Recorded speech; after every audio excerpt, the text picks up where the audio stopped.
Pernah kepikiran nggak gimana kalau ada dua tokoh sejarah besar yang kebetulan punya nama yang persis sama? Nah, di ulasan sejarah kali ini, kita bakal ngebedah sebuah kasus identitas ganda yang bener-bener epik di abad ke-16.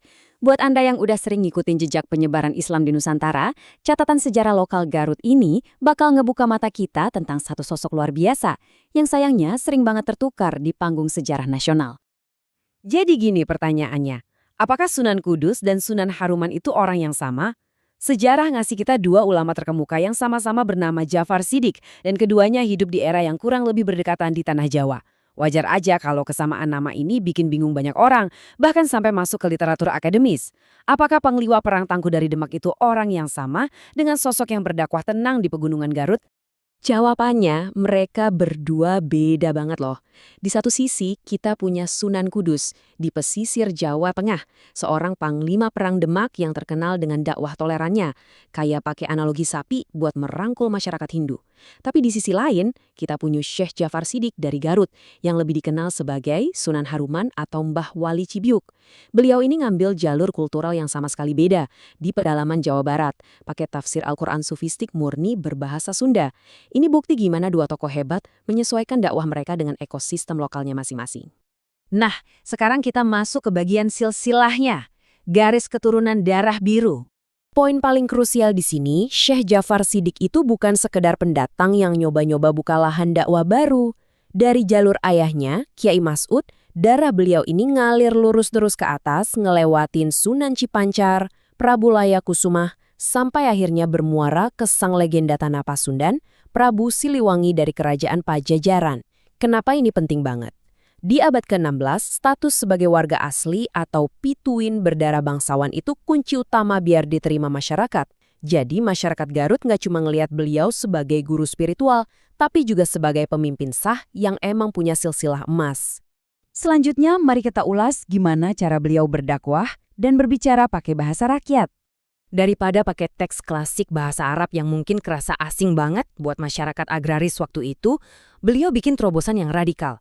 Beliau menerjemahkan konsep-konsep tasawuf yang dalam banget ke dalam bahasa Sunda sehari-hari. Buktinya ada di naskah tafsir Al-Quran sufistik karangan beliau yang full pakai bahasa dan kearifan lokal. Biar kebayang gimana cerdiknya, coba dengerin kutipan ini. Waktu menafsirkan surah Al-Fatihah, beliau jago banget nyelipin idiom lokal atau babasan Sunda langsung ke naskah teologisnya. Beliau nulis, karep campul modal eta henteu hade jadi cerewet.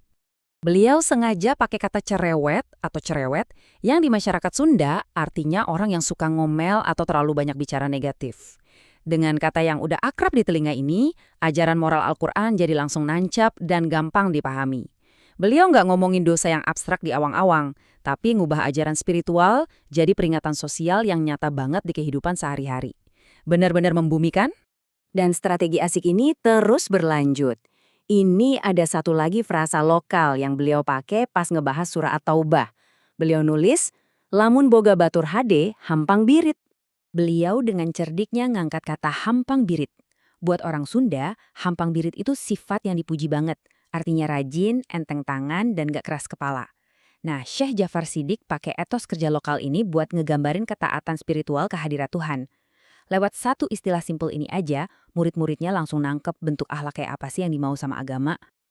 Lanjut ke metode dakwah beliau yang gak kalah menarik, perumpamaan perahu. Mungkin kita mikir, kok bisa seorang ulama sufi di dataran tinggi pegunungan Garut malah sering ngomongin perahu atau perahu? Bukannya Garut itu identik sama gunung hijau dan lembah ya? Jawabannya nunjukin seberapa jeli observasi beliau. Di abad ke-16, sungai-sungai di pedalaman Jawa Barat itu ibarat jalan tol utama kita sekarang. Perahu itu urat nadi perekonomian dan alat transportasi paling penting buat dagang. Jadi, perahu itu bukan barang aneh, melainkan bagian intim dari kehidupan sehari-hari masyarakat agraris saat itu. Makanya beliau sering banget pakai analogi naik perahu buat ngejelasin perjalanan jiwa.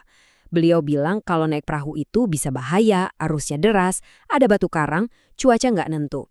Nah, ketidakpastian navigasi ini dipakai buat ngajarin konsep sabar dan tawakal, alias pasrah ke Tuhan saat ngadepin ombak kehidupan.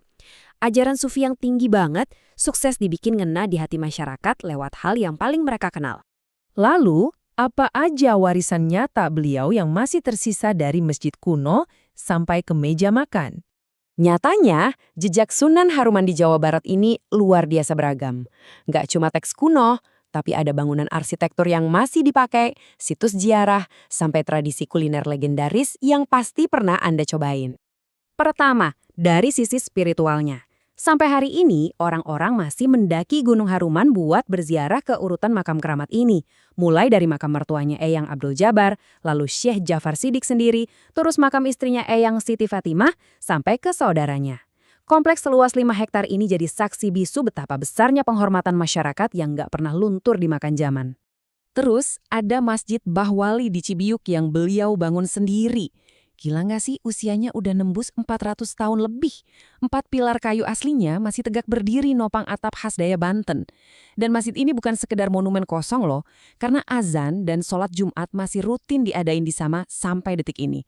Tapi, ini dia warisan yang menurut saya paling mengejutkan dan dekat banget sama kita. Kalau Anda sering makan di restoran Sunda, pasti tahu kan yang namanya sambal cibiuk? Percaya atau enggak, resep legendaris ini adalah warisan langsung dari putri Syekh Jafar Siddiq sendiri, yaitu Nyimas Siti Fatimah. Katanya sih, sambal cibiuk yang benar-benar otentik itu harus pakai cabai hijau lokal yang sangat langka, yang ngasih sensasi pedas dan segar yang susah ditiru di tempat lain. Sambal ikonik ini lahir dari dapur seorang ulama besar loh. Bikin kepikiran banget kan? Berapa banyak hal di kehidupan modern kita, mulai dari ungkapan bahasa, etos kerja, sampai sambal pedas di meja makan kita, yang ternyata punya akar spiritual dan sejarah dari ratusan tahun lalu. Jadi besok-besok pas Anda lagi asik makan hidangan Sunda yang pedasnya nendang, ingat-ingat ya, Anda lagi nyicipin sepotong sejarah dari seorang cendekiawan jenius yang sukses membumikan ajaran langit di tanah Pasundan. Luar biasa kan?